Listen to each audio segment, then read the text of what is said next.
I believe I will be able to make a deal between President Putin and President Zelensky quite quickly. जनवरी 2024 में Trump को America का राष्ट्रपति बनना है, लेकिन उससे पहले ही यूक्रेन के राष्ट्रपति वोलोदिमीर जेलेंस्की की सांसें अटकी हुई हैं। वो इसलिए क्योंकि अगर ट्रंप ने यूक्रेन को हथियार देना बंद कर दिया तो यूक्रेन का क्या होगा। और ट्रंप शुरुआत से ही ये बात कहते हुए आए हैं, लेकिन इस सब के बीच यूक्रेन में गला देने वाली ठंड ने दस्तक दे दी है और रूस एक बार फिर से यूक्रेन के ऊपर हावी होता जा रहा है। वो इसलिए क्योंकि अब पुतिन को लगता है कि युद्ध में यूक्रेन को ज़्यादा दिन तक अमेरिका का सपोर्ट नहीं मिलेगा और अब इसी मौके का फ़ायदा उठाते हुए पुतिन यूक्रेन की राजधानी कीव पर कब्जा करने की फिराक में है।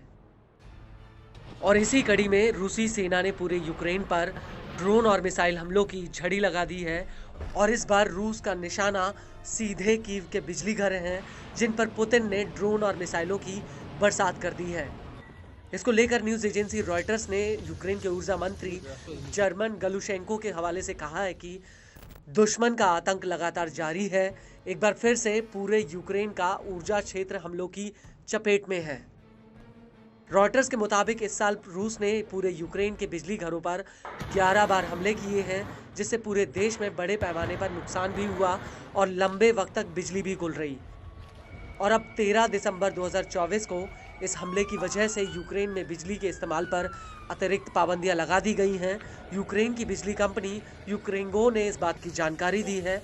रॉयटर्स का कहना है कि पूरे यूक्रेन में हवाई हमलों की चेतावनी दी गई। वहीं स्थानीय निकायों का कहना है कि ओडेसा के अलावा दक्षिणी इलाकों में कई धमाके की आवाज़ सुनी गई और कीव की स्थानीय संस्थाओं का भी कहना है कि एयर डिफेंस सिस्टम काम कर रहे हैं। वहीं रूसी हमलों को देखकर यूक्रेन के विदेश मंत्री आंद्री सिबिहा ने सहयोगियों से और ज्यादा एयर डिफेंस सिस्टम भेजने की गुहार लगाई है। यूक्रेन के विदेश मंत्री ने अपनी एक सोशल मीडिया पोस्ट पर लिखा कि रूस का लक्ष्य हमें ऊर्जा से अछूता रखना है, इसके बजाय हमें इस आतंक से दूर रहना है। मैं दोबारा से 20 नासम्स हॉक या आइरिस-टी एयर डिफेंस सिस्टम को भेजने की बात दोहराता हूँ।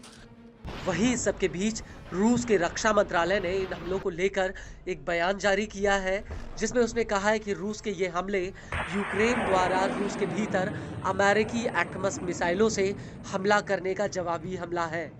रूस के रक्षा मंत्रालय ने आगे कहा कि अमेरिकी लंबी दूरी मिसाइलों के इस्तेमाल के जवाब में रूसी सेना ने उच्च सटीकता वाली लंबी दूरी की हवाई और समुद्री हथियारों और ड्रोन से यूक्रेन के संवेदनशील ईंधन और ऊर्जा प्रणाली जो सैन्य इंडस्ट्रियल कॉम्प्लेक्स को चलाने में मदद करती हैं, उन पर हमला किया है। वहीं यूक्रेनी मीडिया का कहना है कि रूस के हमलों की वजह से टेर्नोपोल इलाके की करीब 50% आबादी बिना बिजली के रह रही है।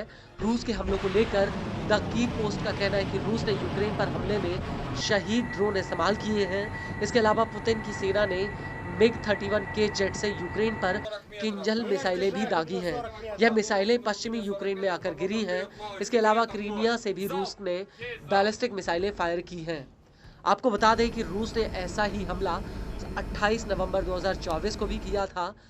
तब रूसी सेना ने यूक्रेन के ऊपर करीब 200 मिसाइलें और ड्रोन फायर किए थे, जिसकी वजह से यूक्रेन की 10 लाख से ज्यादा की आबादी अंधेरे में डूब गई थी।